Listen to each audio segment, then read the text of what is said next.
방금 소개받은 유근자입니다. 이렇게 와주셔서 감사합니다.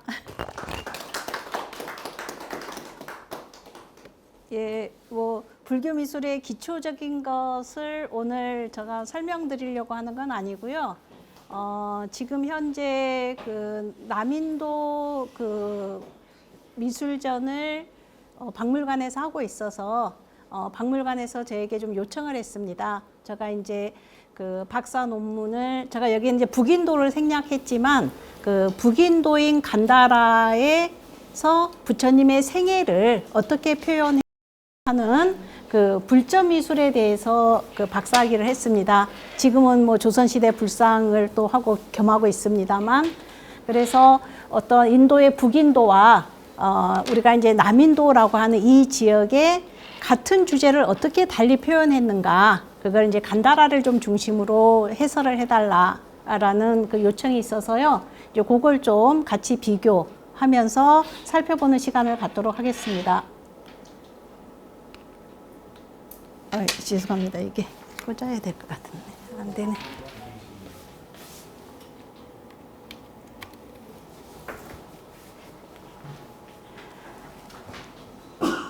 네, 그래서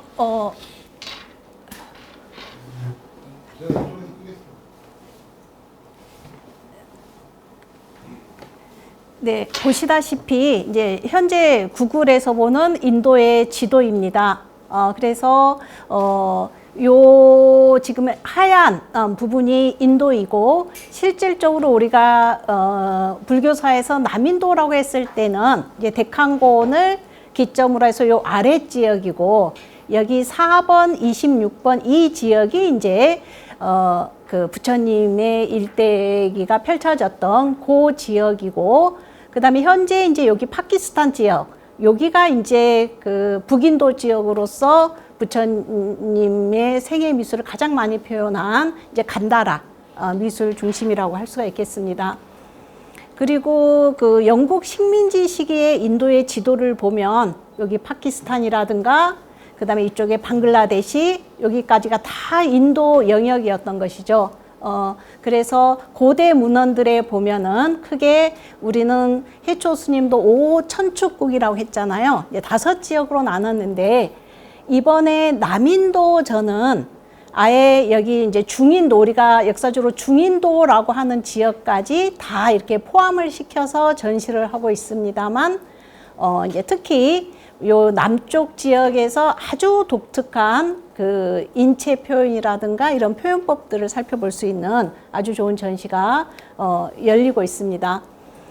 그래서 보시면 요 데칸곤을 기점으로 해서 이제 잘 아시는 아잔타라든가 엘로라는 여기 아래쪽에 위치에 있고, 요렇게 서쪽 뭐 동쪽으로 산맥들이 형성하고 있고, 여기에 보면 이 크게 두 강이 흐르고 있습니다. 그래서 남인도의 중요한 사찰들은 이 강을 따라서 숲을 이루고 있다라고 합니다. 그래서 그 강이 위쪽에 있는 강은 고다바리 강이고, 아래쪽에 있는 강이 이제 크리슈나 강입니다.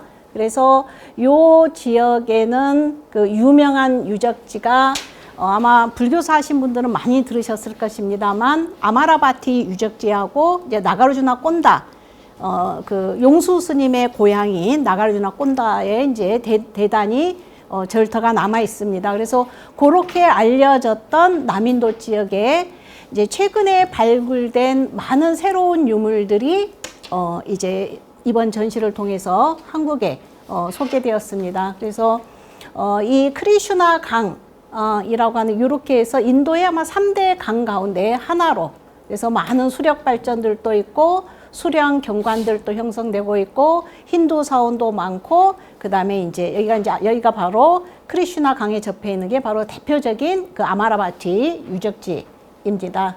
그래서 이런 좀 지도들을 머리에 놓고, 이번에 이제 국립중앙박물관에서 전시의 이름을 수투파의 수부라고 했습니다. 일반인들은 못 알아듣죠. 그게 이번에 컨셉이었습니다. 그래서 이제 그런 여러 고민들 끝에 나온 게 이제 수투파의 숲입니다. 그래서 수투파는 잘 아시는 버머 이고 이제 팔리오 투파 같은 경우 수투파도 우리는 이제 수투파를 뭐 솔도파 그래서 투파를 타파 그래서 탑 이라고 하는 그래서 옛날 선생님들은 주로 타파의 연구 뭐 이런 용어들을 많이 쓰고 있는 걸 볼 수가 있습니다. 인도에서 이제 불교 미술의 전개 과정을 보면 결론적으로 석가모니 부처님의 열반을 통해서 사리를 수습하고 이 사리를 장엄하기 위해서 탑을 건립하고 그러면 신성한 곳이기 때문에 또 탑을 장엄하기 위해서 여러 이제 조각들을 돌에 새겨서 부착시키는데 이런 게 다 이제 돌에 새겨져 있는 부조상들입니다. 그러면 주제를 무엇로 할 것인가? 바로 주제는 석가모니 부처님의 인간으로서의 부처님의 일대기에 주안점을 두고 있는데요. 결론부터 보면 남인도는 우리가 이제 일상적으로 얘기하는 북인도인 간다라나 부처님의 일대기가 펼쳐지는 중인도 지역이나와 달리 특별히 남쪽은 고대로부터 그 많은 사람에게 그 인기가 있었던 신으로 그 용왕 신앙이 있었는데 나아가 그래서 뱀 신앙입니다. 그래서 요 용왕들을 많이 부처님 생애에 접목시키고 있는 것들이 이제 가장 큰 특징입니다. 그래서 여러분이 잘 아시는 아쇼카 왕 때 그 마우리아 제국의 영역입니다. 그래서 보시면 아쇼카는 그 부처님의 그 유적지, 부처님의 그 길을 따라서 요즘 같으면 이제 예전에는 제가 잘 그걸 파악을 못했는데 작년에 그 2월 달에 이 지역을 다시 가보면서 느꼈던 것들은 이러한 아쇼카가 석주를 세웠던 곳들은 대부분 절이고 이러한 것들은 요즘으로 치면은 고속도로에 휴게소가 있듯이 그런 역할을 해주는 것들이 사찰이었고 그런 지역들에 이제 여기에 그 이러한 기둥머리 석주가 잘 남아 있는 것들이 이제 부처님의 이런 8대 성지에 집중되어 있고요. 그다음에 그런 뭐 그 마의 법칙을 새긴 거라든가 그런 것들은 북인도 지역이나 남인도에도 이렇게 널리 전파되어 있는 것들을 살펴볼 수가 있습니다. 그래서 이제 이번 전시에서 다른 지역과 다른 점은 바로 아쇼카 왕이 잘 아시는 바와 같이 이렇게 드넓은 통일된 인도에 본인 자체가 불교로 개종하고 나서 수많은 탑을 건립할 필요성이 있어서 부처님의 진신사리를 모신 근본 8탑을 열었습니다. 그래서 7개의 탑은 개봉을 했지만 용왕들이 지키는 이 용궁탑은 열지를 못했습니다. 그래서 이 용왕들이 사리를 수호하려고 하는 이 설화는 불교 미술의 중요한 소재 가운데 하나가 되고 있습니다. 이제 간단하게 그냥 사진으로 여러분께 간다라를 간단하게만 소개하고 실제로 이렇게 전시되었던 이런 돌로 된 조각들이 어떻게 탑에 부착되어 있는가를 간략하게만 한번 보여드리고자 합니다. 저는 원래는 통일신라 시대 약사불로 석사를 했기 때문에 박사까지는 우리나라 약사불로 논문을 쓰려고 논문을 위해서 1년간 일본에 가 있었습니다. 그때 이제 제가 소속된 연구소에서 연구재단의 3년 프로젝트가 바로 이 간다라 지역의 조사였습니다. 그래서 이제 저도 어찌 부득이 참여하게 되었고 박물관에 스와트 같은 박물관 같은 경우에는 수장고까지 저희한테 개방을 해줬고 진열장에 있는 모든 상들은 저희가 다 열고 조사를 할 수 있었습니다. 그리고 이제 이런 발굴도 하게 됐었고요. 그래서 이 자료들이 너무 아까워서 이렇게 턴해서 간다라 불전 미술을 가지고 논문을 쓰게 되었습니다. 여기는 이제 파키스탄에서도 북쪽 여기를 통하면 훈자를 통해서 이제 탁시쿠르칸을 통해서 파미르곤을 놓아서 이제 쿠차로 가는 이렇게 가장 북쪽 영역입니다. 이 지역은 보시다시피 한쪽은 산이 있고 중앙에는 강이 흐르고 그래서 이 수와트 강 주변에는 수많은 사찰들이 존재하고 있습니다. 그 가운데 이제 가장 유명한 사원지는 이 부카라 사원지인데요.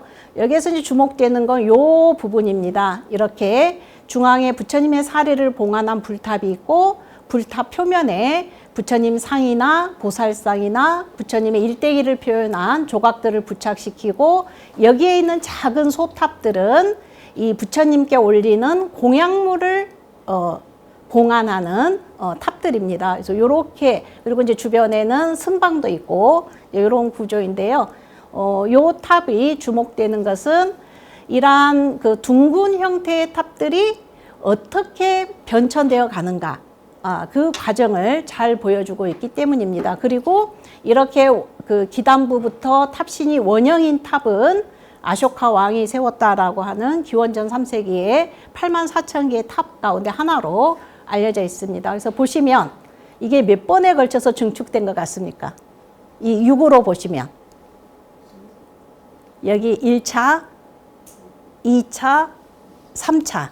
그래서 인도 탑은 원형을 놓고 다음에 증축하면 그걸 그대로 바깥에 이렇게 쌓아 올리는.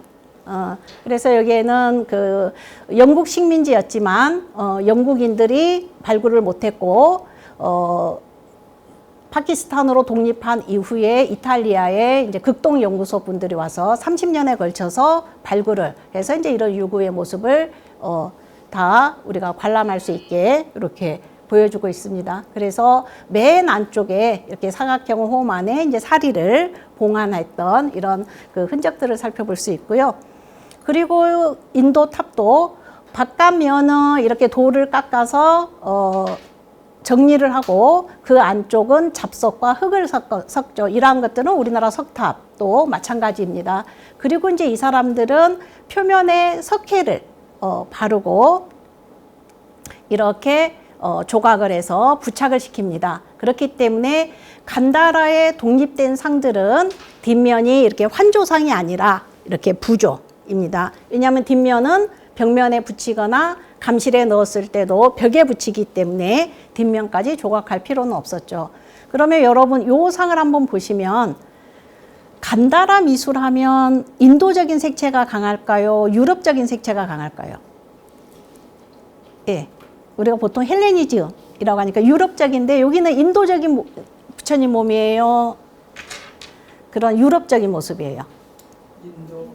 예, 인도적인. 왜냐하면 이렇게 인체를 노출시키는 건 인도적인 것, 인체를 두꺼운 천으로 다 가리는 건 헬레니즘적인 것.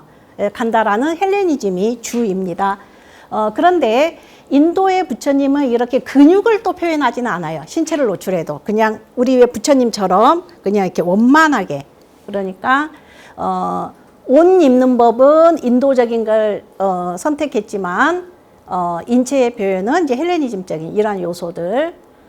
여기는 이제 바루를 들고 있는. 그리고 인도 이 간다라 지역은 일반적으로는 검은빛이 나는 편마암은 중심 지역이고 여기 외곽 지역은 초록빛이 나는 이와 같은 돌을 사용하고 있어서 재질만 가지고도 어디 지역에서 이제 만들어졌는가를 알 수가 있고요.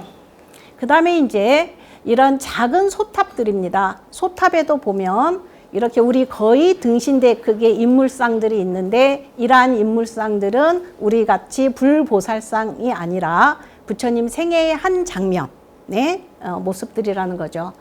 그래서 꽃을 들고 공양 올리는 사람, 그 다음에 유럽풍의 옷을 입고 있는 여성 공양자들이 이렇게 남아있고, 실제로 이제 간다라의 박물관에 있는 대부분의 조각들은 아주 이렇게 소형이라는 겁니다. 여기가 지금 한 2m 정도뿐이 안 되는 거에 요런 위치를 차지하고 있기 때문에 실제 길이는 한 40cm 정도는 이런 소형이 이제 있고, 이런 소형이기 때문에 외국으로 많이 이제 반출되어 있습니다. 그래서 이제 그걸 이제 좀 가까이 본 모습들이고요. 그래서 간다라 미술은 영화의 필름처럼 항상 기둥을 기점으로 해서 한 장면 한 장면 이제 독립적으로 소형으로 표현하는 것들이 특징인데, 여기 부카라 지역은 간다라 그 불상의 탄생에 있어서 굉장히 중요한 지역인데, 불상이 탄생했음에도 불구하고 이렇게 불법성 삼보의 탄생을 이렇게 법륜 세계로 법륜 기둥에 표현하는 이런 상징적인 기법도 사용하고 있고요.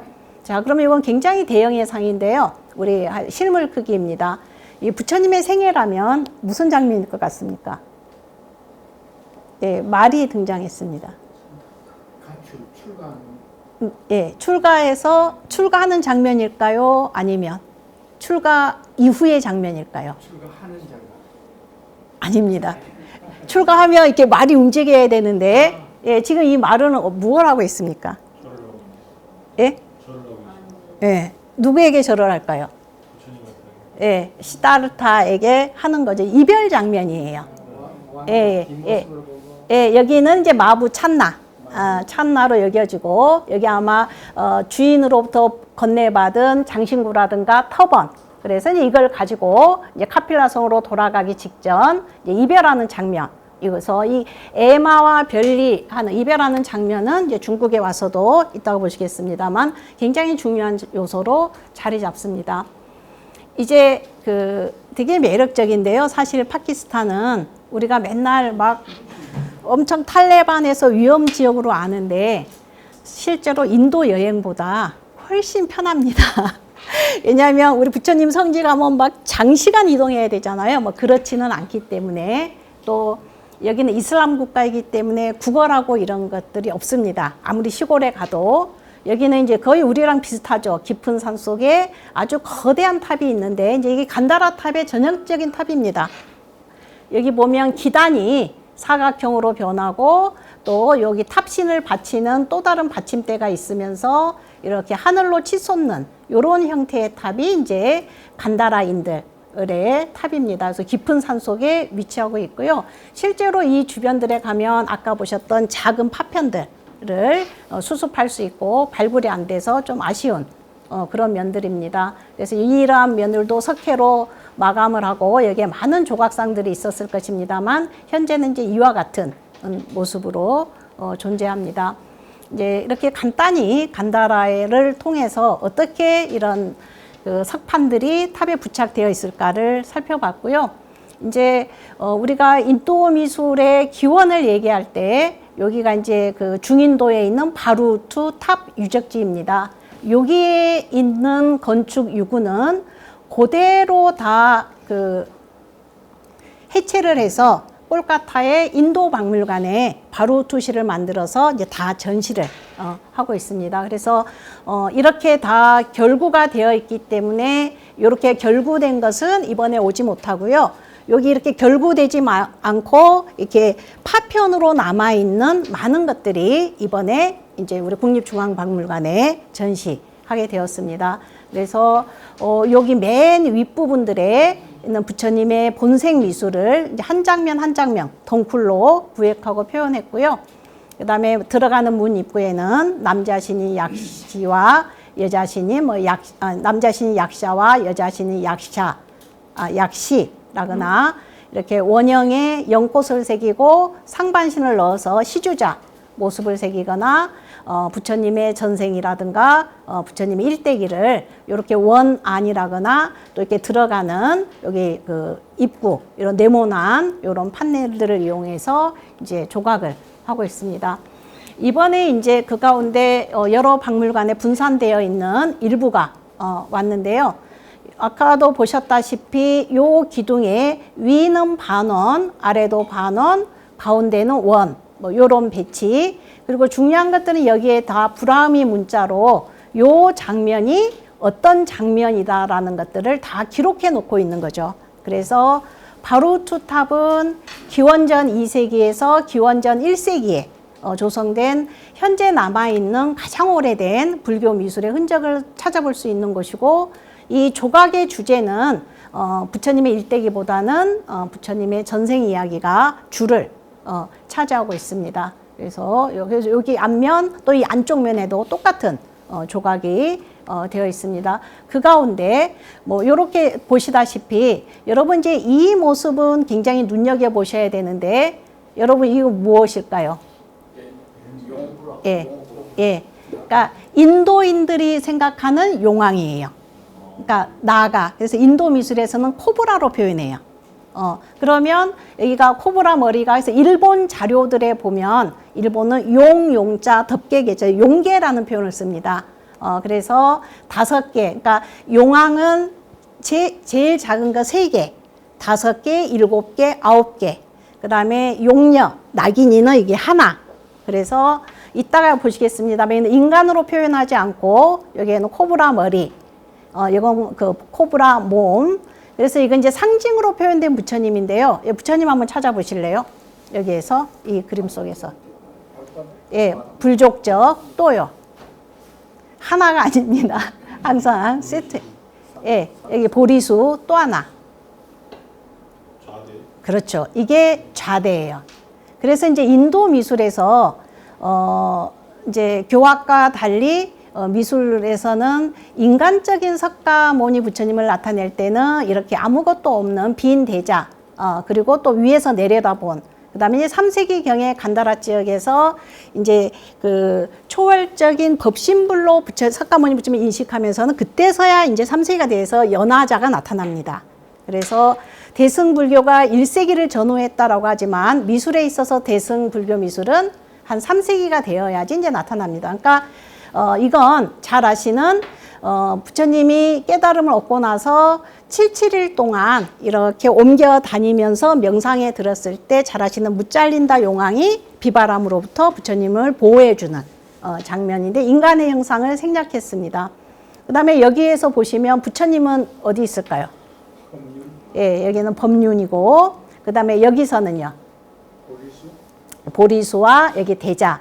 그래서 여기서도 보면 그냥 나무가 아닌 걸 이렇게 꽃공양을 올리고 있습니다. 그래서 이러한 장면들, 코끼리에 사리를 얻어서 가는 장면들, 뭐 또 이러한 등등의 이러한 것들이 이제 이번 전시에 출품이 되었고요. 그리고 이제 우리가 실질적으로 이러한 탑이라든가 또 이런 탑을 두르고 있는 난간이라든가 탑으로 드나드는 탑문에 실질적으로 어떻게 부처님의 생애나 전생이 새겨졌을까를 살펴볼 수 있는 좋은 예가 바로 이 그 산치 대탑이고요. 아쇼카 왕이 세운 84,000개의 탑은 이 탑이 아니라 이 탑 안에 있습니다. 아까 그 부카라 지역에서 보여드렸던 것처럼 요 안에 있는 거고, 지금 모습은 1세기경에 증축된 모습입니다. 그래서 인도 사원은 부처님의 사리를 모신 곳은 이렇게 탑원으로 존재하고, 여기에서 이제 아래로 내려가면 이렇게 스님들께서 수행 공간인 승원이 이제 기본 그 사찰의 구조이고, 그 다음에 이제 불상이 신앙의 대상화로 활성화되면 이제 부처님을 모시는 이런 공간들이 이제 추가로 생겨나는 것들을 살펴볼 수가 있습니다.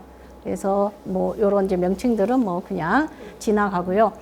그 다음에 아쉽게도 이 아마라와티 유적이 남아 있다라고 한다면 산치탑보다 훨씬 크거든요. 요 직경이 50m이니까. 그리고 현재 가도 여기에 이제 그 많은 그 석재들이 이제 남아 있습니다. 그래서 우리가 그 우요 삼잡을 한다라고 했을 때 여기가 요도, 탑도래 할 수 있는 공간들이 있고, 산치탑에서도 보시면 요게 한 3m 정도 되거든요. 그러니까 이 안에 들어가면 외부와 철저히 그 차단이 되어서 우리가 관불산매를 할 수 있는 그런 그 신앙행위를 할 수 있는 이런 구조가 잘 이루어져 있습니다. 그래서 이제 이번 전시가 중요한 게 이게 이제 그 아마라와티 탑의 이제 복원도를 굉장히 허술하게 지금 그 아까 방금 보셨던 유적지 바로 옆에 이렇게 모형을 만들어 놨는데요. 유럽의 학자가 그 실물을 한번 그려봤습니다. 그래서 보시면 자, 요 부분을 좀 눈여겨 봐 주시고요. 요 부분과 이 산치탑하고 뭐가 차이가 있는 것 같습니까? 자, 울타리는 같이 있었습니다. 자, 요런 탑문이 요 남인도에 있나 한번 봐주십시오. 예, 남인도에는 탑문이 없습니다. 탑문이 없고 요렇게 5개 혹은 4개의 이런 큰 기둥이 남아 있습니다. 이건 이제 아야카 라고 하는 기둥인데요. 그래서 아마라와티나 기존의 나가르주나 꼰다의 유적지에서는 이런 흔적들만 찾을 수 있었기 때문에 남인도 탑에서는 산치탑처럼 이렇게 탑문이 없다라고 여겼는데, 이따가 유물을 통해서 보겠습니다만 남인도 유적지에서도 이제 이런 탑문들이 나타나는 걸 볼 수가 있습니다. 박물관에 가면 여기 텔랑가라 지역에 있는, 여기에서는 이제 아야카가 4개만 남아있는 이러한 구조들을 살펴볼 수 있습니다. 그래서 이제 제가 이제 하려고 하는 것들은 분량이 많아서 이 수인까지는 너무 시간이 많이 걸려서요. 이제 몇 가지만 이렇게 한번 살펴보고자 합니다. 그래서 우리는 제가 도라는 용어를 썼습니다만, 석가모니 부처님의 생애를 표현한 것을 불전미술, 전생을 표현하는 걸 본생미술, 그 다음에 이제 우리나라의 많은 불화들이 사실은 이제 경전의 내용이 중심이기 때문에 변상인데, 우리는 이제 요즘에는 이렇게 경전 앞에, 사경 앞에 이제 있는 것을 이제 변상이라고 축소해서 얘기합니다. 지금 그 호암미술관에서 어제부터 일반인에 공개가 되고 있는데요. 연꽃에 물들지 않는 진흙처럼, 진흙에 물들지 않는 연꽃처럼이라는 아주 큰 대형의 전시가 열리고 있습니다. 거기에는 요 법화경 같은 경우 고려시대 사경이 완세트 1공부터 7공까지 다 남아있는 거, 이런 사경을 비롯해서 아주 고려의 수많은 불화, 조선 전기, 우리나라에서 조선 전기 불화 보기 어렵거든요. 예, 그래서 조선 전기 불화, 또 보기 어려운 불상, 그 다음에 그동안 한 번도 우리나라에 공개되지 않은 일본인이 소장하고 있는 백제의 아주 아름다운 가는보살상 등, 그 다음에 중국과 일본의 수놓은 스님들의 가사, 뭐 이러한 삼성에서 어마어마한 돈을 들여서 하는 세계적인 전시입니다. 6월 달까지 하니 보시면 좋고요.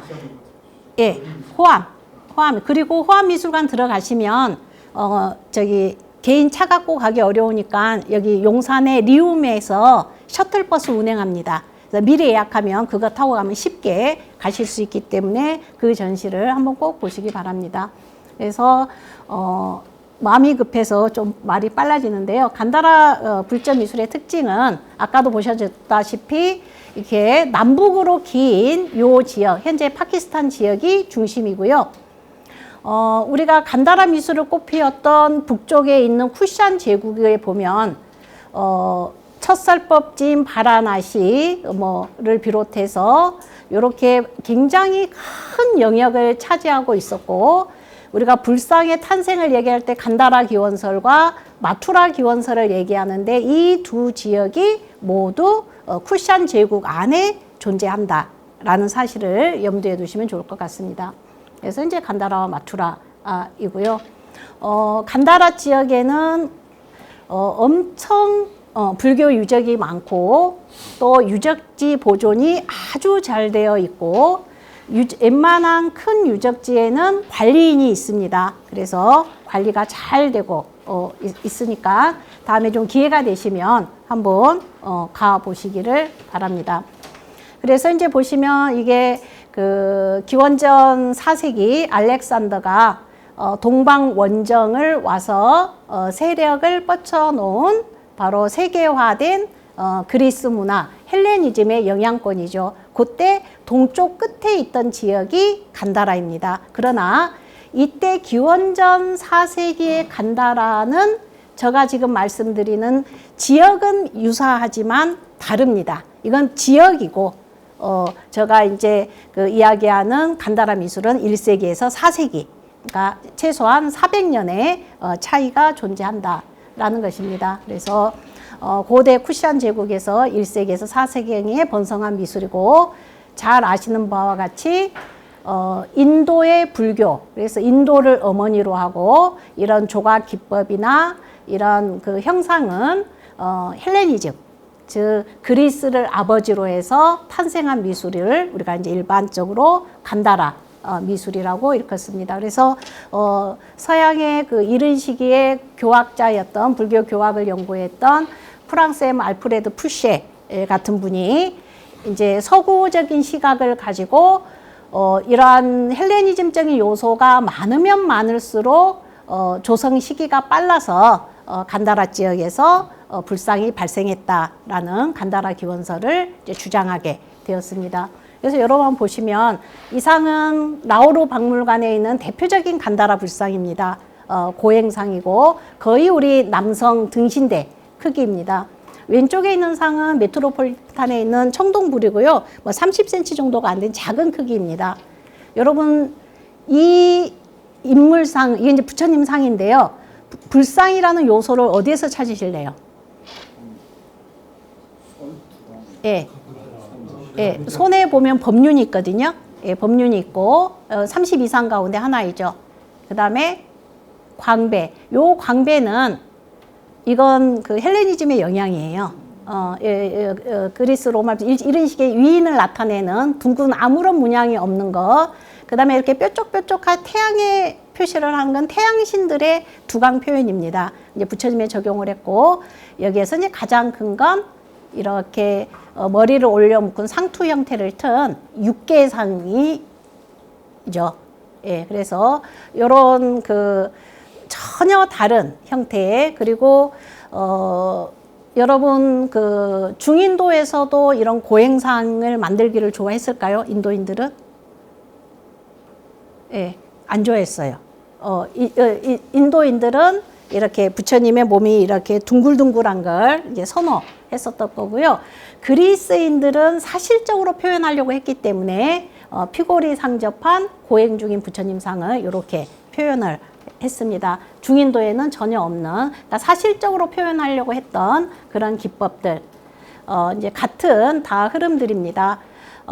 이제 간다라 미술의 가장 큰 특징은 부처님의 보디가드로 금강역사가 부처님을 호위한다라는 점입니다. 이게 이제 간다라 미술의 가장 큰 특징이고, 간다라의 쿠시안 시대의 경전 결집에서 이제 넣은 요소입니다.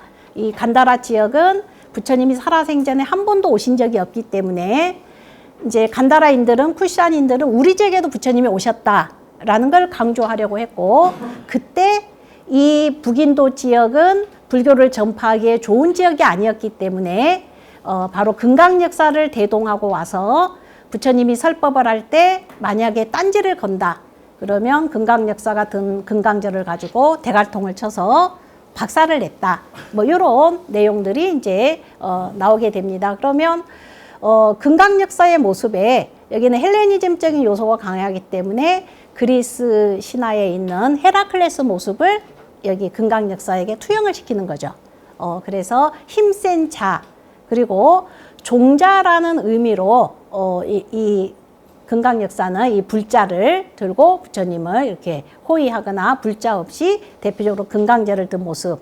그 다음에 고대 헬레니즘 문화권, 이란 문화권에서는 죽은 자의 초상 조각을 할 때 이렇게 옷 속에 팔을 넣는 우리는 이걸 이제 기부수산 부처님이라고 이제 농담을 하는데요. 이런 형태들이 바로 이제 헬레니즘적인 요소라고 할 수가 있겠습니다.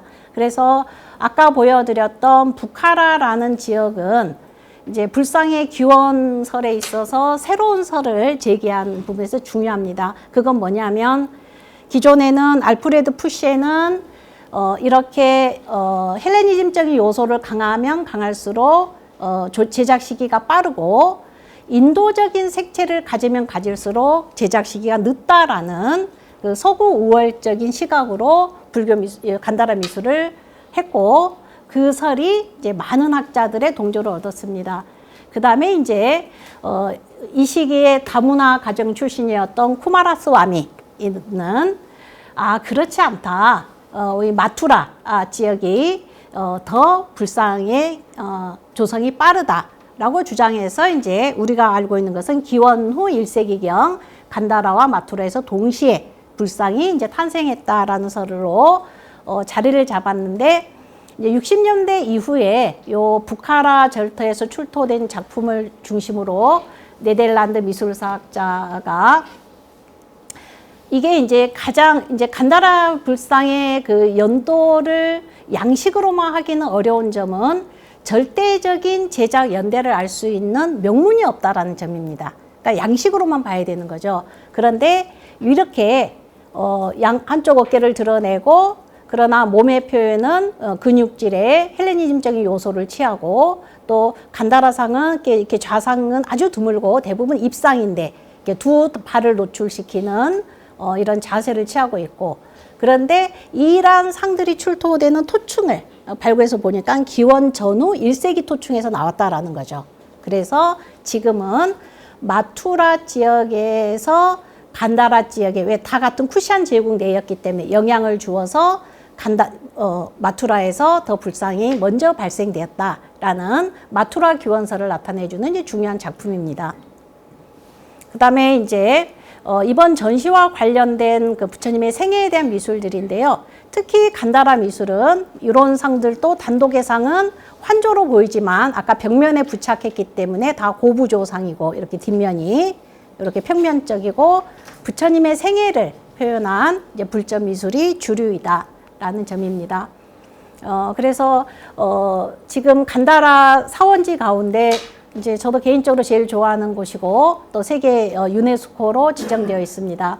이제 다 산속으로 들어와 있습니다. 그래서 이제 이러한 사찰들은 이제 스님들의 생활에 큰 변화가 있었고 이제 사람들이 살고 있는 곳에서 멀지도 가깝지도 않고 탁발을 나갈 수 있는 거리가 아니라 이 사찰 내에 자체적으로 식사를 해결할 수 있는 이제 공양간이 있는 게 이제 3세기 이후에 이제 절터들에서 본격적으로 나타나고요.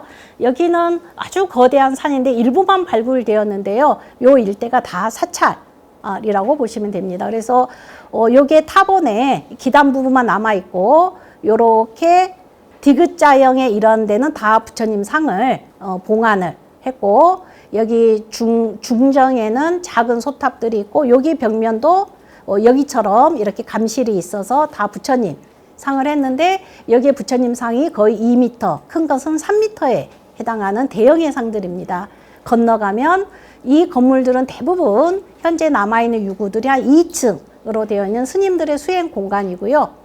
여기 사람들이 서 있는 빈 공간은 이제 강당이었고 이 간다라 지역에서 아마 선의 흔적을 찾아볼 수 있을까? 뭐 이런 건데요. 여기 아래에는 명상실입니다. 그래서 문을 닫으면 철저히 빛이 차단되는 그래서 간다라의 불교 수행을 유추해 볼 수 있는 굉장히 중요한 불교 유적지라고 할 수가 있겠습니다. 그 다음에 알렉산더가 와서 회군을 했던 탁실라의 조울리안 사원지가 있는데요. 영국의 유명한 그 고고학자 존 마샬이 발굴을 했습니다. 그래서 현지에 가면 지금도 가장 절터가 잘 유지되고 있고요. 고대의 인도인들이 산스크리트를 공부하기 위해서는 여기 탁실라 조울리안 사원지로 갔다라는 이야기가 있습니다. 여기는 스님들의 승원, 여기에는 대탑, 여기에는 이제 불상들을 봉안했던 감실들로 이루어져 있습니다. 그래서 존 마샬이 발굴했을 당시의 모습들인데요. 여기 이제 승원에서 대탑으로 가는 입구입니다. 그래서 스님들의 수행 공간은 드나드는 출입구에 이렇게 감실을 마련해서 부처님 상을 봉안하거나 또 스님들만 참배할 수 있는 작은 소탑들을 감실 안에 봉안했고 이제 간다라 지역에서 3세기가 되면 수요가 너무 많아서 돌로 불상을 제작하기에는 어렵기 때문에 이렇게 이제 회반죽, 그래서 수투코, 우리 같으면 이제 소조상을 조성하게 되었고요. 이러한 상들은 다 지금 떼어서 탁실라 박물관에서 전시를 하고 있습니다.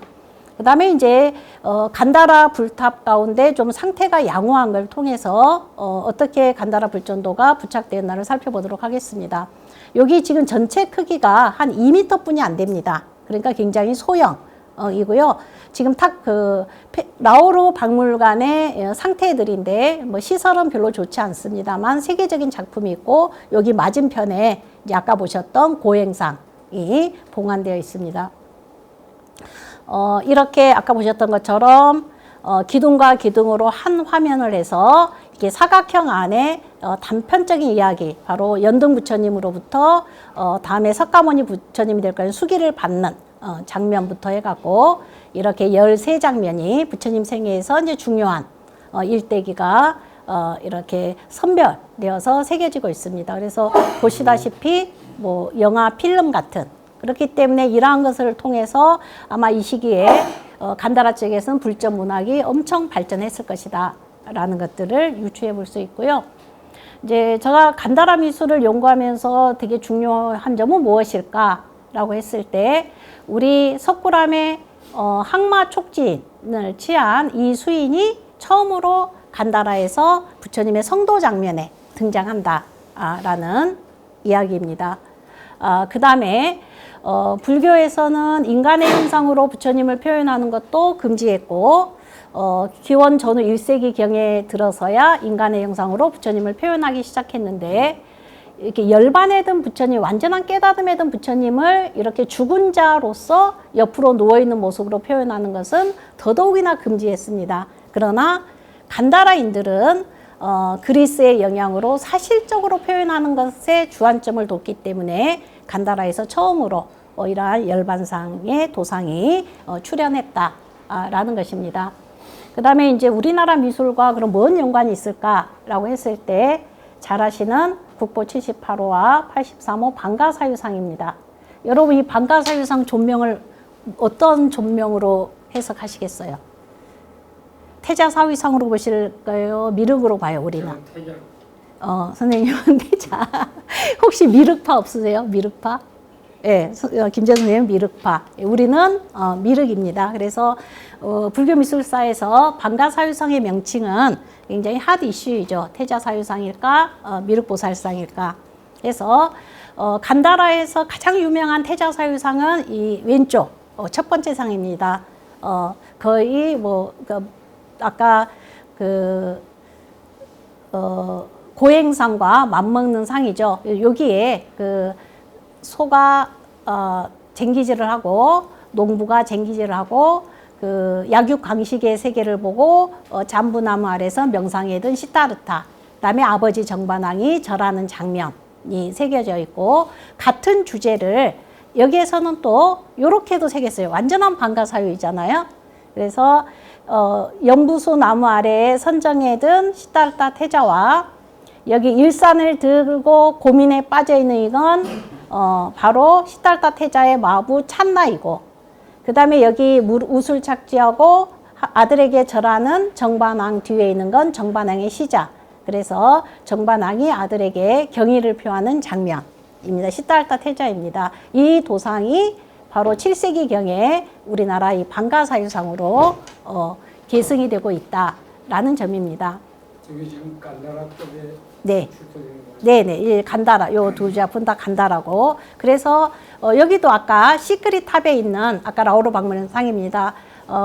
시타르타 태자의 얼굴은 깨졌지만 밭갈이 하는 농부 여기에 깨져 있는 이 형상이 아까 똑같은 모습입니다. 우술 착지하고 아들에게 경의를 표하는. 그래서 선정인 자세를 취한 것도 있지만 여기처럼 방가사유 자세도 취하는 것. 그러니까 고민에 빠진 시타르타의 모습입니다.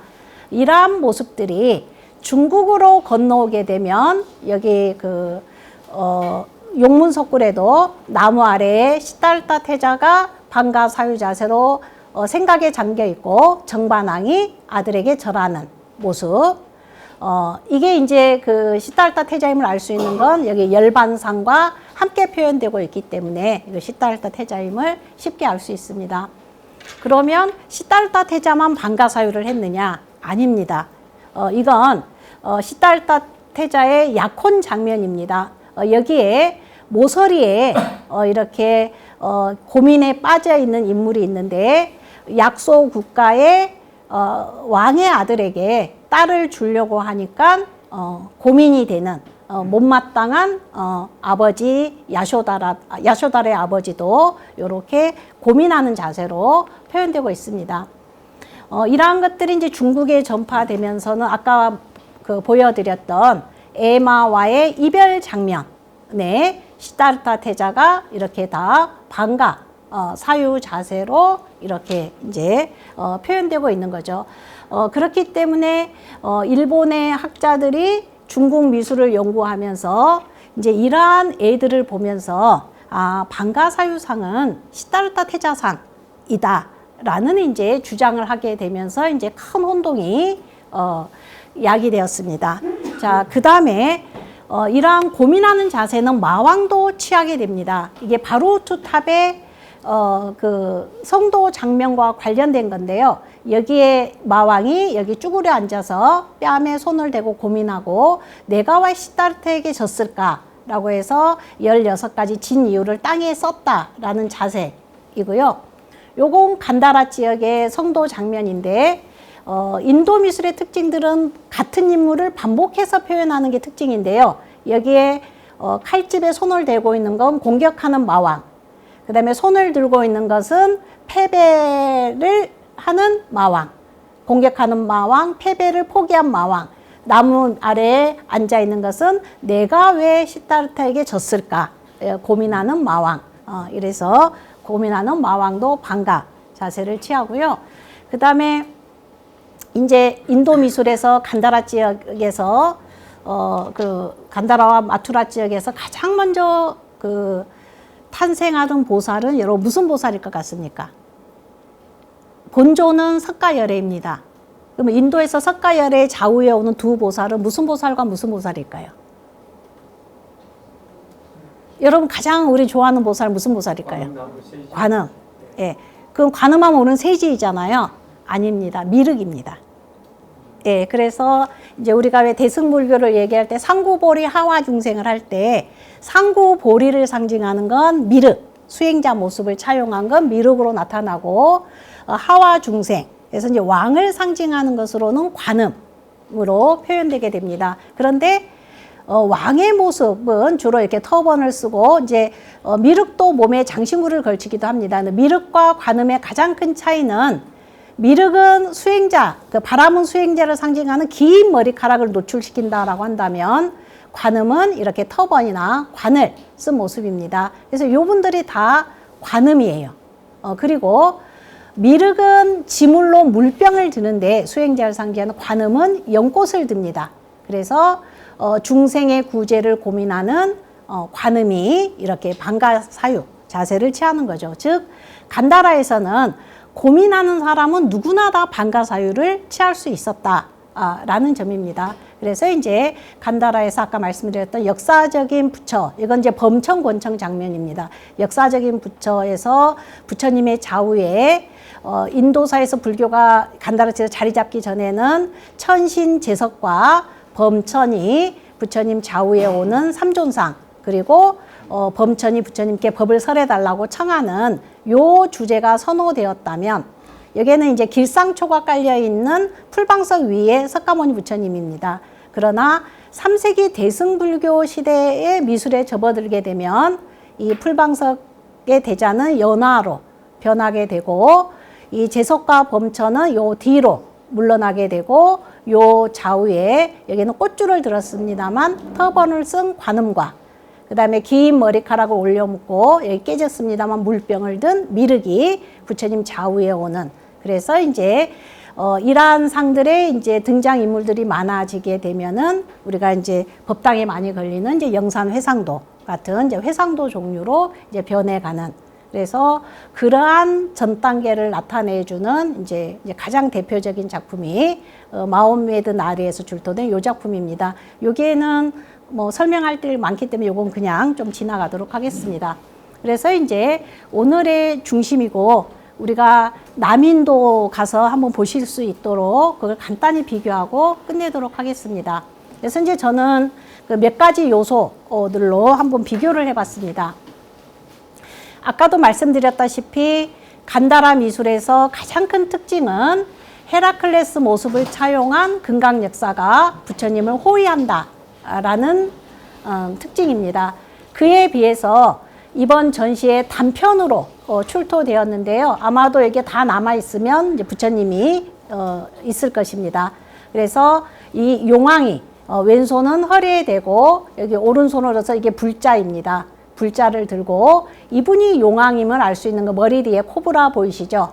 코브라 머리가 5개. 그래서 인도에서 용왕, 나가를 표현하는 가장 일반적인 모습입니다. 그래서 남인도 미술에는 용왕, 간다라 미술에서는 금강 역사 로 한번 살펴봤고요. 그 다음에 이제 가장 재미난 이제 부처님 오신 날도 가까워오니까 이제 탄생 장면입니다. 이러한 부제가 바로 이렇게 탐문에 가로질러지는 횡량의 부조라는 거죠. 보시다시피 어떤 장면인지 쉽게 아실 수 있잖아요. 무수 나뭇가지를 잡고 부처님 어머니께서 선체로 오른쪽 옆구리로 아기를 탄생하는 이런 건 이제 불정 경전에 많이 나타나는 거고, 부처님 성인의 탄생은 어머니에게 어떤 고통도 주지 않고 어머니가 선체로 낳는다라는 것을 반영하면서도, 또 인도의 탄생관 카스트 제도하에서 1계급은 머리로 정상으로, 2계급은 오른쪽 옆구리로, 3계급은 두 다리로, 4계급은 발바닥으로 탄생한다라는 탄생관의 반영인데요. 여기 한번 요 인물 보시면 여성이에요, 남성이에요? 얼굴 한번 보시죠. 예. 남성. 그러면 자, 여기는 악이 보이시죠? 예. 여기에는 악이 있어요, 없어요? 이건 장식물이고 인간의 형상이 없어요. 그러니까 같은 시기임에도 불구하고 남인도에서는 여전히 인간의 형상으로 부처님을 표현하는 걸 꺼려하는, 이게 이제 지속되고 있고요. 그 다음에 인체 표현도 한번 보시면 간다라는 여성의 몸매를 윤곽을 드러냈지만 전신을 다 이렇게 골이 깊은 옷으로 가리고 있는 반면, 남인도는 여성이 다 상체를 노출시켜서 이제 생산을 상징하는 여성의 가슴을 굉장히 강조하고, 이러한 표현들이 이제 북인도와 남인도의 큰 차이입니다. 그 다음에 여기에 있는 1명, 2명, 3명, 4명 이렇게 등을 보이고 있는 이 인물까지가 사천왕입니다. 그래서 사천왕이 손에 아주 고운 비단천을 들고, 여기는 그 역할을 제석천이 이렇게 들고 있습니다. 그래서 간다라인들은 부처님의 탄생 장면에 아기를 받는 천신을 간다라인들은 제석천으로 된 불전 문학을 선호했고, 남인도 쪽 사람들은 제석천보다는 사천왕을 더 좋아했습니다. 그래서 부처님 탄생 장면에 제석천보다는 이 사천왕을 주로 이렇게 선호하고 있는 걸 볼 수가 있습니다. 여기에서 이제 제석천의 이른 시기의 제석천은 몸에 장신구를 걸치고 높은 관을 쓰고 이런 요 모습입니다. 그 다음에 우리가 천신 가운데 이제 대표적으로 범천, 제석과 항상 짝을 이룬 범천인데 이렇게 머리카락을 올려묶고 수행자 모습이고, 몸에 장신구가 없고, 이제 다른 장면이 되면 여기에 물병을 든 모습이 될 것입니다. 그리고 간다라에서는 동생 마 빠자파티가 이렇게 부축하고 있고, 출산을 도우려고 하는 궁중의 여인들이 있지만, 남인도에서는 이런 여성들이 생략이 되고 사천왕, 그리고 화면에 천막을 이렇게 치고 천막 바깥에서는 천신이 음악을 연주하는 장면을 이렇게 표현하고 있습니다. 그래서 이런 차이점들이 존재하는데, 인도 미술에서 그러면 마야 왕비가 이러한 자세를 취한 것들은 인도인들이 좋아하는 나무의 여신 약시가, 이 약시는 바로 풍요를 의미하거든요. 그래서 이 풍요를 의미하는 자세, 그 부처님의 탄생은 모든 두려움을 없애주고, 그래서 우리 인류에게 풍요를 가져다 줄 것이다 라는 이렇게 모티브의 차용이라고 할 수가 있겠습니다. 이게 이제 나가르주나 꼰다에서 출토된 작품이고요. 이러한 간다라 작품들은 크기가 한 50cm 뿐이 안 되는 아주 소형입니다. 그래서 조각이 사진으로 볼 때는 이게 엄청 호감이 가지만 실물을 보면 이 중인도나 남인도 작품에 비할 바는 못 됩니다. 여기는 재료가 핑크라든가 아이보리 색깔의 거의 대리석 같은 석회암을 사용하고 있어서 실물을 보면, 이렇게 그림을 보면 막 번쩍번쩍하고 두루뭉실해 보이는데 실물은 비교할 수가 없습니다. 그래서 남인도는 반드시 실물을 보시고 평을 하셔야 됩니다. 그래서 여기는 이렇게 우요에서 이 오른쪽에서부터 왼쪽으로 이야기가 전개되고 있는 걸 살펴볼 수가 있습니다. 그래서 인도 미술에서는 장면과 장면을 구분할 때 이런 남녀 한쌍, 미투나가 주로 이렇게 표현되는 점이 이제 다르다고 할 수가 있겠습니다. 그래서 간다라 지역에서는 이런 기둥으로 표현했다면 남인도에서는 이렇게 여인과 남성으로 구성된 미투나로 이제 화면 분할을 한 점에서도 차이가 있습니다. 그래서 간다라의 이런 표현법들은 이런 유럽의 표현법을 이제 그대로 가져다 쓴 겁니다. 자, 여기도 이제 궁정 생활이 위에 있고요. 여기 아래 장면만 제가 갖고 왔습니다. 간다라는 주로 사각형 안에 이야기가 전개된다면 남인도나 중인도는 사각형 안에도 되지만 이렇게 원형을 선호하고 있습니다. 그래서 이게 출가 전야의 모습들인데요. 여기에서는 큰 차이는 야쇼다라가 이미 깊은 잠에 빠져 있는 반면에 여기는 자세히 보지 않으면 이 졸고 있는 모습이에요. 그러니까 결국 잠든 야쇼다라, 시타르타보다 한 단 낮게. 그 다음에 그냥 이 여인들도 악기를 연주하고 있는 것 같으나 여기 보면 다 졸고 있어요. 예. 그러나 여기에는 졸고 있는 사람들이 이렇게 악기를 안고 구체적으로 표현을 하고 있다라는 점입니다. 시달타 태자가 오른손을 들어서 대화하는 이게 바로 마부 찬나입니다. 여기에서는 요 시달타 태자의 시선이 가는 곳에 마부 찬나가 있어서 요런 그래서 결론적으로 보면 간다라 지역은 사실적으로 표현하는데 주안점을 뒀다면 인도 쪽에서는 조금 더 경전의 내용에 입각해서 조금 더 신비적으로 표현하는 그런 부분들이 있습니다. 여기도 이제 출가 장면입니다. 여기에서는 뭐 화면이 작기도 하고 화면이 좀 크더라도 간다라인들은 말발굽을 이렇게 힘센 약샤 두 명이 받치고 가는 걸 선호했습니다. 그에 비해서 여기 남인도 보십시오. 여러분 여기 힘 있을 것 같습니까? 이게 이제 인도인들의 전형적인 인체 표현이에요. 배가 볼록하고 머리가 여기는 좀 약샤들은 크게 되는데요. 이제 요런 머리가 크고 배가 볼록하고 다리가 짧은 요러한 이러한 분들은 천신으로 표현되기도 하고 다음에 항마성도 장면에는 제압해야 될 마군들로도 표현되기도 합니다. 그래서 4명이 말발굽을 받치고 있는 것은 경전의 내용에 훨씬 더 가깝다라고 할 수가 있겠습니다. 그리고 이제 여기에 말 뒤에 일산을 들고 있는 인물인데요. 여기에 보시면 높은 관을 쓰고 몸에 장신구를 걸친 천신입니다. 그런데 여기에는 좀 뭐 뚜렷하진 않습니다만 머리에 장식이 아니고 긴 머리카락을 올려 묶고 여기에 들고 있는 건 마부 찬나입니다. 그리고 이 앞에 활을 들고 있는 분들이 이제 부처님의 출가를 찬탄하며 길을 인도하는 천신들이거든요. 거기에 비해서 남인도에서는 여기에 원피스를 입고 여기에 칼을 들고 오른손을 들고 있고 머리에 고깔 모자를 쓰고 있는 이 인물이 바로 마부 찬나입니다. 그래서 부처님 출가 장면의 불정 경전에 보면 마부 찬나는 부처님의 출가를 방해했으나 천신들의 도움으로 어쩔 수 없이 인도하게 되었을 때 슬퍼하면서 왼손에는 칼을 들고 오른손으로 한 손으로는 말 고삐를 잡고 인도했다라는 내용의 요 남인도의 이 조각이 훨씬 더 불교 경전에 가깝다라고 할 수가 있겠습니다. 이 작품은 이제 메트로폴리탄에 소장되어 있고요.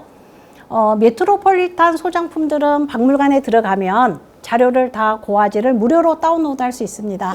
저희가 후레쉬를 사용 못하기 때문에 박물관에서 아무리 잘 찍어도 뭐 이렇게는 사진이 안 나옵니다. 이건 제가 이제 메트로폴리탄에 가서 다운로드 한 건데요. 요 위에는 이제 항마성도 장면이 있고 이번에 출품된 작품입니다. 여기에도 보면 이 약샤들이 4명이 말발굽을 받치고 가고 있고 여기에 여기가 성도 이제 출가인데 이제 요걸 좀 크게 보도록 하겠습니다. 이렇게 비교해 보면 이제 인물들이 많고 천신들이 많고 간다라 지역에서는 카필라성에 수호신 여신이 있는 반면에 여기에서는 이제 여신이 없고 뭐 이런 차이들은 있습니다만 보시면 이제 높은 관을 쓰고 일산을 받쳐든 제석, 그 다음에 높은 관이 아닌 터번을 쓰고 장신구를 이건 이제 천신들 이고 그다음에 여기에도 옷차림이 하층민의 옷차림을 하고 있는 마부와 검을 들고 머리에 두건을 쓴 마부. 그래서 마부가 앞에 표현되는 것이 이제 간다라와고는 좀 차이가 납니다. 그래서 시타르타, 마부 참나, 에마 칸타카, 그다음에 이제 제석천 뭐 이런 구도들을 살펴볼 수 있고 이러한 분들은 이제 천신에 해당됩니다. 그다음에 이제 부처님 출가와 관련되었을 때 일어난 부처님이 이제 삭발을 할 때 머리카락을 제석천이 천상으로 가서 모셨다라고 하는데 이제 간다라와 이 아마라와티나 나가르주나 꼰다에서는 주로 이렇게 터번 그래서 천신이 이게 광주리 같은 데에 터번을 이고 이제 도리천으로 올라가고 천신들이 찬탄하는 장면이고요. 간다라는 굉장히 정적으로 표현했습니다. 터번, 그 다음에 일산, 그 다음에 노인 그 상 위에 천이 깔려 있고 두 명의 천신이 합장하고 있고 여기에 이제 불자. 그래서 이 불자와 일산은 인도의 크샤트리의 계급을 상징하는 상징물입니다. 그래서 시달타 태자의 세속적인 신분을 나타내는 요소입니다. 그래서 이렇게 남인도인들은 많은 인물을 등장해서 가서 직접 보시면 춤추는 듯한 자세, 그래서 음악이 연주되는 듯한 이러한 장면을 볼 수가 있습니다. 그 다음에 이제 성도 장면입니다. 부처님의 생애에서 가장 드라마틱한 순간이고, 이제 우리가 전생에 지은 마왕보다 시타르타가 더 전생의 공덕이 많다라고 했을 때 그걸 누가 증명할 것이냐 그랬더니 부처님이 손을 지그시 내려서 지신을 부르니 지신이 제가 전생의 공덕이 많음을 증명하겠습니다 라는 에피소드를 가장 잘 나타내주는 조각입니다. 독일 베를린 인도미술관에 소장되어 있는데요. 나무잎 사이로 고개를 든 합장한 분은 여신 지신이고 간다라에서는 왼손으로는 항상 대의, 가사자락을 잡고 오른손을 내려서 지신을 부르는 거. 여기에서 공격하는 마왕의 이러한 모습들, 마왕의 군대들의 이러한 어떤 전투적인 모습들을 간다라인들은 강조하고 있는데요. 그 이유는 이 쿠샨족들은 유목민들이기 때문입니다. 그래서 부처님의 성도 장면을 부처님과 마왕의 군대들과의 이렇게 싸움 장면에 포커스를 뒀다면 남인도는 다릅니다. 그런 군대들이 동원되지 않고 이렇게 바람머리를 하고 있는 게 마왕입니다. 이렇게 두 손을 허리에 대고 이제 공격하는 거 무기가 없이 하고 여기에 합장하고 있는 것은 이제 패배를 인정하는 마왕. 그 다음에 여기에 있는 배불뚝이들은 마왕의 군대들. 그 다음에 여기에서는 부처님이 손을 내린 항마촉진을 취하고 있지만 남인도나 중인도에서는 이렇게 설법인, 즉 모든 두려움을 없애주는 시무예인을 취하고 있다라는 점이 큰 차이점을 둘 수가 있습니다. 그래서 간다라의 이런 수인의 등장은 다음에 이제 이런 등장 인물들이 사라지고 예배의 대상으로서 이제 석가모니 부처님을 조성할 때 우리 8세기 중엽의 이제 석굴암 부처님의 대표적인 수인으로 정착하게 되는 걸 살펴볼 수가 있습니다. 이번 전시의 이제 하이라이트는 저는 이 두 작품, 여러 작품들이 있습니다만, 마카라라든가 사자하고 마카라가 이렇게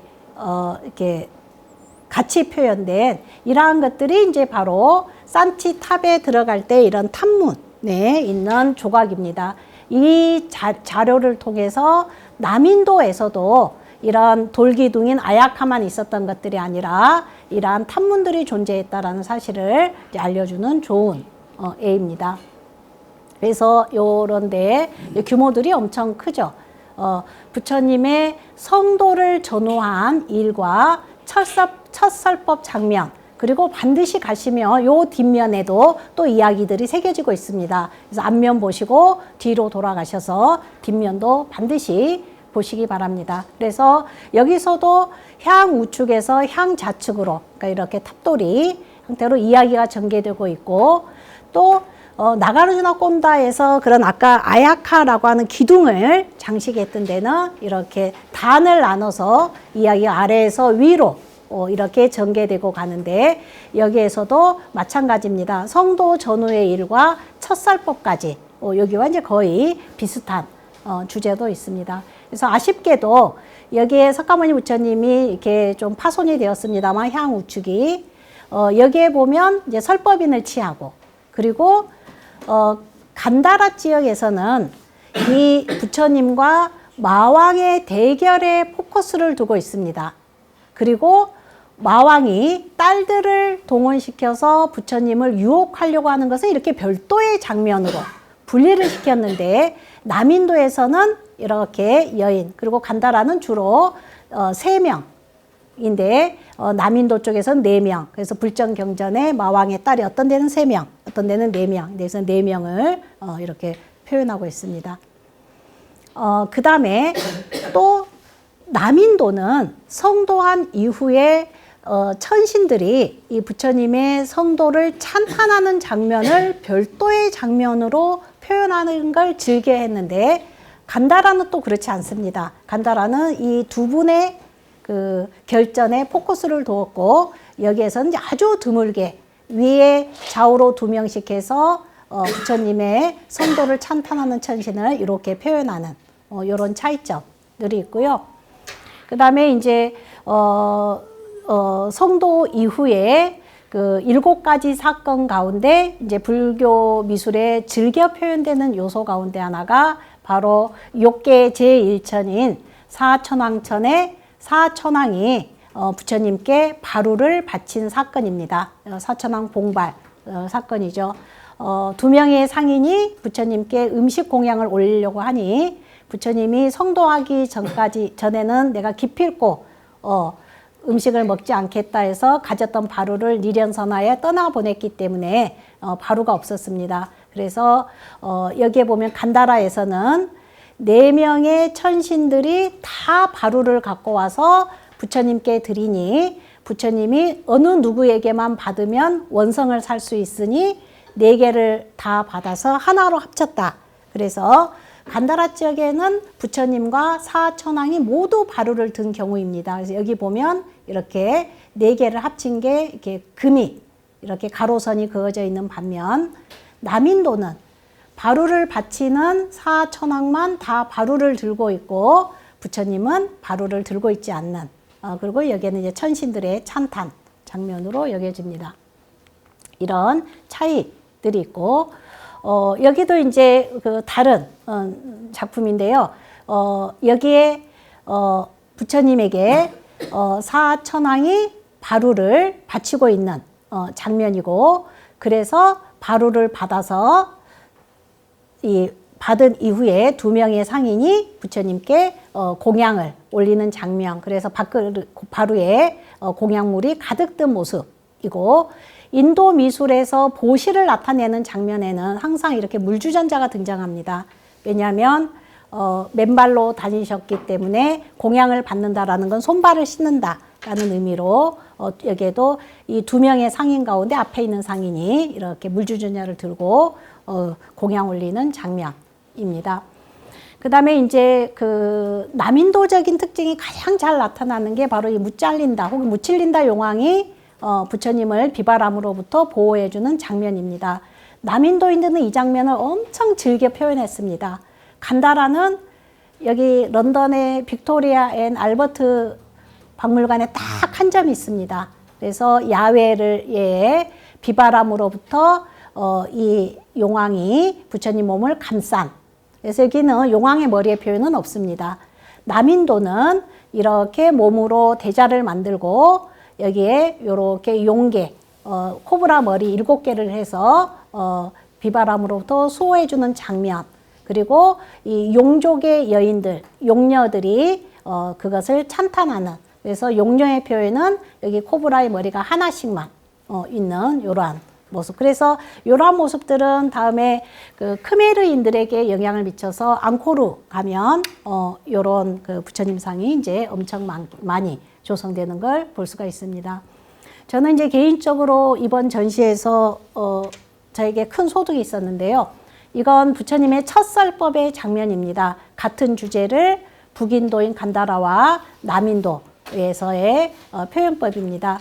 녹야원인 걸 알 수 있는 것은 이렇게 두 마리의 사슴이고, 간다라 지역에서는 보시는 바와 같이 여기에 삭발한 출가 수행자들을 함께 표현하고, 이분들은 다 그 첫설법을 찬탄하는 인물들이고, 여기에도 이제 헤라클레스 모습을 차용한 금강역사가 부처님의 설법 도량을 지키는 장면입니다. 그런데 이번 남인도에서 보시면 이쪽에 있는 인물들이 지금 5 수행자이거든요. 예, 그러면 이쪽에 있는 인물들하고 이 인물들하고 외형적인 차이점은 여러분 어디서 찾으시겠어요? 삭발하고 안 하고. 예, 삭발하고 안 하고죠. 예, 그리고 여기 맞은편에는, 맞은편에 있는 이분들은 찬탄하는 천신들입니다. 5명 여기에 이제 있는 인물들이죠. 그래서 그 작년인가 이주영 선생님께서 부처님은 왜 머리를 깎지 않았을까? 예, 불상은 이렇게 머리카락을 표현할까? 해서 이제 보살이었을 때의 모습을 대상으로 했기 때문이라는 했는데, 그런 이제 논문을 쓰셨는데요. 저희 이제 미술사 하는 사람 입장에서는 부처님의 이렇게 부처님이 다음에는 이제 살이 솟아오른 모습이라 그래서 이걸 이제 살육자 상투에서 살상투로 표현하지만, 간다라나 초기 미술에서는 다 이렇게 상투로 표현했단 말이에요. 그게 어디일까? 그래서 부처님은 이러한 뭐 아라한을 이루었다고 하지만 이러한 제자상들과 구분하기 위해서 인도의 전통적인 바라문 수행자의 표시는 긴 머리카락입니다. 그래서 이렇게 상투를 틀거나 이렇게 옆으로 하거나 긴 머리카락을 아래로 내리거나 여기는 또 옆에 이렇게 묶거나 뭐 이런 표현들. 그래서 요 남인도인들은 이렇게 삭발한 모습이 아니라 이렇게 바라문 모습으로 수행자를 표현하고 있는 점이 굉장히 독특해서 이건 좀 향후 좀 연구를 진행해야 될 것 같고요. 또 하나는 왜 5명이 아니라 6명일까? 이게 지금 조금 숙제입니다. 그래서 이런 표현들, 그러한 것들은 부처님 뒤에 이런 나무가 야외가 아니라 상징을 쓰고 있습니다. 법륜 기둥을 표현하고 그 법륜 기둥에서 부처님 몸에서 나는 광명을 표현한 이런 표현 기법들은 인간의 형상으로 부처님을 표현하기 이전에 남인도에서 부처님을 상징하는 대표적인 표현법들입니다. 그래서 그 이제 여러 가지를 좀 생각하게 하는 그러한 주제입니다. 그 다음에 우리나라 팔상에는 들어가지 않지만 우리 그 인도 팔상에는 바로 도리천에서 계신 어머니께 설법하고 내려오는 요 장면입니다. 쌍카시아가 배경이 되는. 그래서 간다라는 간단하게 표현하기도 하지만 이게 이제 가장 복잡한. 그래서 천상에서 지상으로 내려올 때 중앙은 금으로 된 계단은 부처님이 내려오시고 은하고 뭐 수정으로 된 것은 제석과 범천이 부처님을 모시고 내려왔다. 지상에 와서 이제 설법하는 장면을 이렇게 표현을 했다면, 이번 남인도에는 이제 남인도 특징의 불교 미술의 특징은 또 하나 뭐냐면, 우리 그 중국화도 그림 속에 시가 있거나 그림 속에 또 그림이 있는 이런 것처럼 이렇게 똑같은 탑 모양으로 조각을 해서 탑 표면에 부착을 시켰다라는 거죠. 그래서 나가르주나 꼰다나 아마라와티에 탑의 기단만 있고 탑신이 없어도 요 남아있는 이 부조상을 통해서 실제 탑이 이런 모습이겠구나 라고 이제 확정을 할 수 있습니다. 여기 중심에 이렇게 선체로 내려오는 요 장면을 요 간다라의 이 도리천 강화 장면과 같은 장면으로 우리가 이해를 할 수가 있습니다. 그 다음에 이제 남인도는 인도의 고유의 전통이 강한 지역이기 때문에 이제 여기는 뭐 불상이 그 인간의 형상으로 부처님 상을 조성하기 이전입니다만 이런 상징을 통해서 탑에도 표현하고 있습니다. 자, 보리수이기 때문에 부처님 생애 가운데 어떤 장면일까요?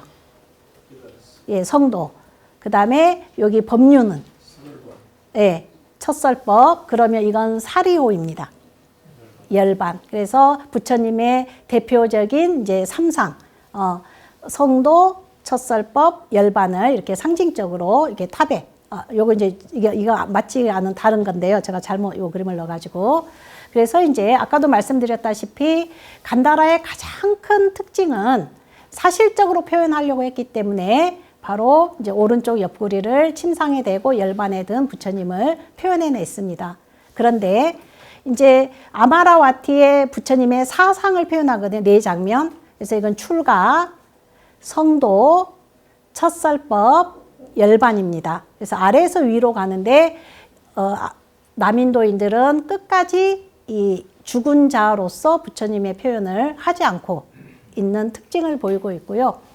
그래서 이제 요 부처님이 인간의 형상으로 이렇게 보여주신 것은 만약에 내가 이렇게 뭐 앉은 채로 혹은 선 채로 죽었다라고 하면 당신들이 믿지 않을 것이다. 그래서 내가 사람들과 똑같은 그런 죽는 모습을 보여준다라는 것.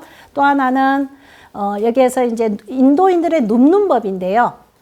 인도인들은 크게 눕는 법이 애욕의 와법은 왼쪽을 땅에 대고 성인, 제석천, 부처님의 와법은 오른쪽 옆구리, 등을 대고 큰 대자로 눕는 건 죽은 자의 와법.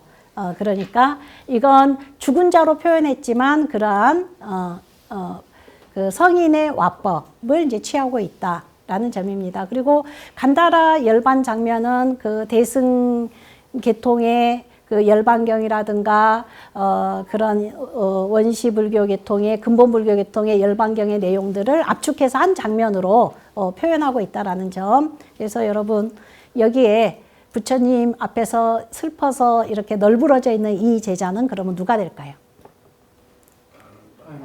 예, 아난입니다. 그러면 아난을 위로하는 이 이성적인 분은 누가 될까요? 아니요. 아나율이 됩니다. 아나율. 아나율 존자. 그 다음에 여기 이제 이분 한번 눈여겨보실래요? 이분은 누가 될 것 같습니까? 아니요. 아니요. 요 수염 풍성하고 요 손에 물건을 보셔야 돼요. 금강제를 들고 있는 분. 금강역사. 예, 그래서 인도 미술에서는 이렇게 손을 이렇게 드는, 여기도 뭐 손을 드니까 이제 슬퍼하는 모습의 표현이기도 합니다. 금강역사는 잘 아시는 바와 같이 내가 당신을 평생 보필했는데 당신이 이제 열반에 드니 나는 주인을 모시리요. 누구를 주인으로 모시겠습니까? 그래서 들고 있는 금강제를 땅에 팽개치고 슬퍼했다라는 그 애령경이 별도로 말해 금강역사. 그 다음에 가섭이 이분이에요. 여기 이게 이제 복두이 머리에 뭘 뒤집어 쓰거나 아니면 나체로 표현되는데요. 바로 그 외도로부터 부처님의 열반 소식을 전해 듣는 장면. 슬퍼하는 말라족들. 그 다음에 깨졌습니다만 사라수에 있는 여신들. 그 다음에 여기에는 요게 이제 비슷하게 이렇게 되어 있는데요. 이게 아마 마지막 제자 이제 수바드라로도 이제 볼 수 있습니다. 이런 장면들입니다. 그래서 이번에 보시면 꽃줄로 장엄, 탑신을 장엄하고 있고 탑신을 바치고 있는 여기에 여전히 상징을 쓰고 있습니다. 자, 성도죠. 여기는 말이 있으니까 출가. 그러면 이 장면은요. 열반. 그래서 저는 이 모습은 처음 봤어요. 부처님의 불화, 이빨사리를 표현한. 그래서 뭐 요 점에서 왜 우리가 그 부처님의 뭐 이 정상 두골, 그 다음에 부처님의 불화, 뭐 이런 것들은 이렇게 동쪽으로 전해졌다라고 했는데 남인도인들은 아마 남쪽으로 전해졌다라고 여기서 이렇게 불화 사례를 표현한 뭐 이런 장면들을 통해서 이번에 인도 그 남인도 전은 요 작품들은 처음으로 해외에 나온 것이고요. 요 미술전은 메트로폴리탄에서 주관을 했는데 메트로폴리탄에서 자금이 좀 부족했습니다. 그래서 옛날 같으면 일본에 손을 내밀었겠죠. 그러나 우리는 다행히 세계적인 인도 미술사 이주영 선생님이 계셔서 이주영 선생님하고 메트로폴리탄의 이 전시를 주관했던 종가희 선생하고 친분이 있어서 한국에 손을 내밀었는데 마침 우리가 지원이 되어서 공동 전시가 되었습니다. 그래서 그만큼 우리나라 위상이 높아졌던 거고요. 그 다음에 메트로폴리탄에서는 했던 게 다 오지는 못했고 조금은 바로 반납해야 되는 것은 반납을 하고, 그러나 중요 작품들은 대부분 다 이렇게 건너왔습니다. 그래서 뭐 카메라만 아니 후레쉬 사용하지 않으면 다 이미지 촬영할 수 있기 때문에 이 자료들은 인도 가도 다 흩어졌기 때문에 한 자리에서 볼 수 없습니다. 그래서 이러한 자료들을 좀 잘 해놓으면 좋을 것 같고요. 이렇게 큰 해외 전시를 할 때는 그 전시가 끝난 다음 날은 그 전공자에게 다 개방을 해서 누구나 가서 사진을 삼각대 놓고 찍게 하는 시간이 있습니다. 이번에도 있을지는 모르겠습니다만 제가 한번 알아보고 있다 하면 여기 불교평론에 알려놓을 테니 그때 또 오셔서 사진 촬영해도 좋을 것 같습니다. 그래서 이번 그 표지 썼는데요. 이렇게 부처님의 사리를 이렇게 나가 용왕들이 지키고 있는 것. 그래서 이러한 것들은 바로 아쇼카 왕이 이 부처님의 사리탑을 열려고 했으나 열지 못했던 그 라마그라마 수투파 이야기들을 잘 나타내는 작품이고, 여기에는 아까 무찔린다 용왕이 부처님을 비바라무토 소호하는 이런, 그래서 이런 용왕들을 많이 표현하는 것이 이제 남인도 미술의 가장 큰 특징이 아닌가 싶습니다. 예, 뭐 내용이 많아서 두서없이 했는데 이상으로 마치도록 하겠습니다. 감사합니다.